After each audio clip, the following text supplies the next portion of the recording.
Hello! Thanks for coming to my Read Aloud. I am celebrating the upcoming World Read Aloud Day by sharing some of my favorite read alouds, and the book I want to share today is actually my favorite book, Mufaro's Beautiful Daughters by Steptoe. Now, it's a little longer than the books I've shared in past videos, so I want to jump right in. Mufaro's Beautiful Daughters is an African folktale. To me, it reads a lot like a fairy tale, which is common. A lot of well-known modern fairy tales are actually based on stories that cultures throughout history have had their own versions of in some way. It's also a Caldecott honor book, and you'll see the illustrations are just absolutely breathtaking. Mufaro's Beautiful Daughters, an African tale by Steptoe.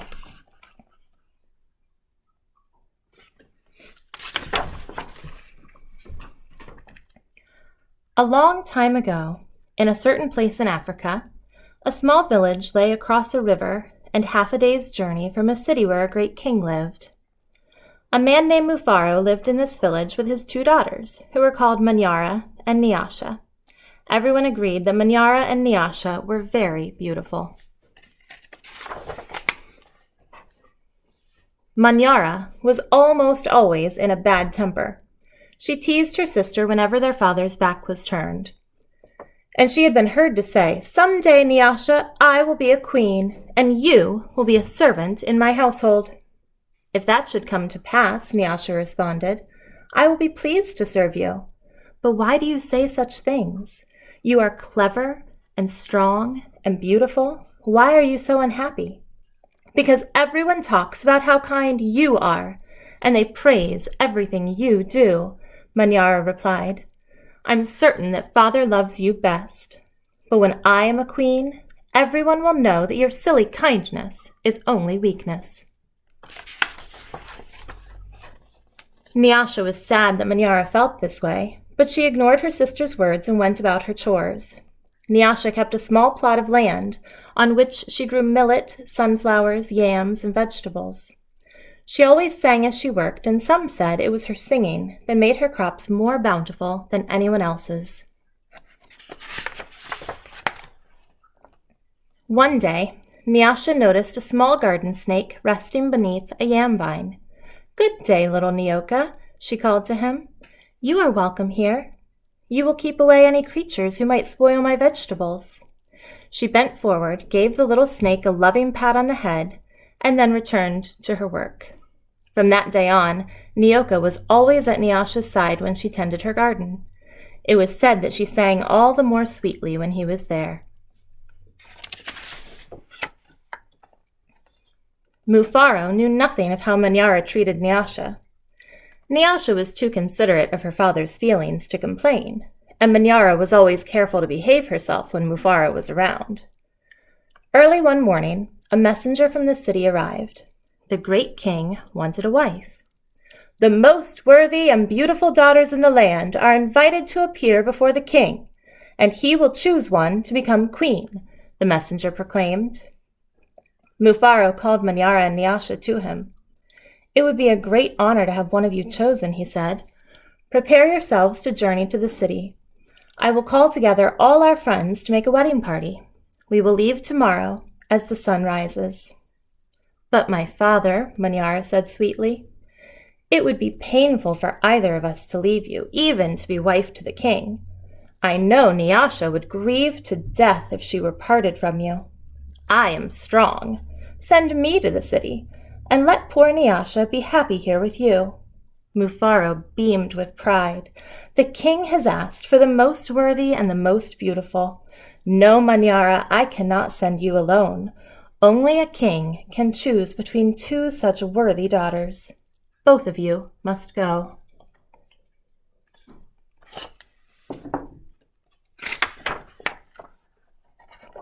That night, when everyone was asleep, Manyara stole quietly out of the village. She had never been in the forest at night before, and she was frightened, but her greed to be the first to appear before the king drove her on. In her hurry, she almost stumbled over a small boy who suddenly appeared standing in the path. "Please," said the boy, "I'm hungry. Will you give me something to eat?" "I've brought only enough for myself," Manyara replied. "But please," said the boy, I'm so very hungry." "Out of my way, boy. Tomorrow I will become your queen. How dare you stand in my path?" After traveling for what seemed to be a great distance, Manyara came to a small clearing. There, silhouetted against the moonlight, was an old woman seated on a large stone. The old woman spoke. "I will give you some advice, Manyara. Soon after you pass the place where two paths cross, you will see a grove of trees. They will laugh at you. You must not laugh in return. Later, you will meet a man with his head under his arm. You must be polite to him." "How do you know my name? How dare you advise your future queen? Stand aside, you ugly old woman," Manyara scolded, and then rushed on her way without looking back. Just as the old woman had foretold, Manyara came to a grove of trees, and they did indeed seem to be laughing at her. "I must be calm," Manyara thought. "I will not be frightened." She looked up at the trees and laughed out loud. "I laugh at you, trees!" she shouted, and she hurried on. It was not yet dawn when Manyara heard the sound of rushing water. The river must be up ahead, she thought. The great city is just on the other side. But there, on the rise, she saw a man with his head tucked under his arm. Manyara ran past him without speaking. "A queen acknowledges only those who please her," she said to herself. "I will be queen, I will be queen," she chanted as she hurried on toward the city. Nyasha woke at the first light of dawn. As she put on her finest garments, she thought of how her life might be changed forever beyond this day. "I'd much prefer to live here," she admitted to herself. "I'd hate to leave this village and never see my father or sing to little Nyoka again." Her thoughts were interrupted by loud shouts and a commotion from the wedding party assembled outside. Manyara was missing. Everyone bustled about, searching and calling for her. When they found her footprints on the path that led to the city, they decided to go on as planned. As the wedding party moved through the forest, brightly plumed birds darted about in the cool green shadows beneath the trees. Though anxious about her sister, Nyasha was soon filled with excitement about all there was to see. They were deep in the forest when she saw the small boy standing by the side of the path. "You must be hungry," she said, and handed him a yam she had brought for her lunch. The boy smiled and disappeared as quietly as he had come. Later, as they were approaching the place where two paths crossed, the old woman appeared and silently pointed the way to the city. Nyasha thanked her and gave her a small pouch filled with sunflower seeds. The sun was high in the sky when the party came to the grove of towering trees. Their uppermost branches seemed to bow down to Nyasha as she passed beneath them. At last, someone announced that they were near their destination. Nyasha ran ahead and topped the rise before the others could catch up to her. She stood transfixed at her first sight of the city. "Oh, my father," she called, "a great spirit must stand guard here. Just look at what lies before us. I never in all my life dreamed there could be anything so beautiful." Arm in arm, Nyasha and her father descended the hill, crossed the river, and approached the city gate. Just as they entered through the gate doors, the air was rent by piercing cries, and Manyara ran wildly out of a chamber at the center of the enclosure. When she saw Nyasha, she fell upon her, sobbing. "Do not go to the king, my sister! Oh, please, father, do not let her go!" she cried hysterically. "There's a great monster there, a snake with 5 heads. He said that he knew all my faults and that I had displeased him. He would have swallowed me alive if I had not run. Oh, my sister, please do not go inside that place." It frightened Nyasha to see her sister so upset. But, leaving her father to comfort Manyara, she bravely made her way to the chamber and opened the door. On the seat of the great chief's stool lay the little garden snake. Nyasha laughed with relief and joy. My little friend, she exclaimed. It's such a pleasure to see you, but why are you here?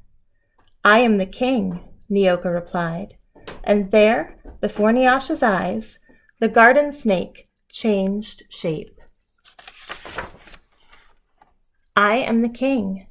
I am also the hungry boy with whom you shared a yam in the forest, and the old woman to whom you made a gift of sunflower seeds. But you know me best as Nyoka. Because I have been all of these, I know you to be the most worthy and most beautiful daughter in the land. It would make me very happy if you would be my wife. And so it was that a long time ago, Nyasha agreed to be married. The king's mother and sisters took Nyasha to their house, and the wedding preparations began. The best weavers in the land laid out their finest clothes for her wedding garments. Villagers from all around were invited to the celebration, and a great feast was held. Nyasha prepared the bread for the wedding feast from millet that had been brought from her village. Mufaro proclaimed to all who would hear him that he was the happiest father in the land, for he was blessed with 2 beautiful and worthy daughters, Nyasha, the queen, and Manyara, a servant in the queen's household.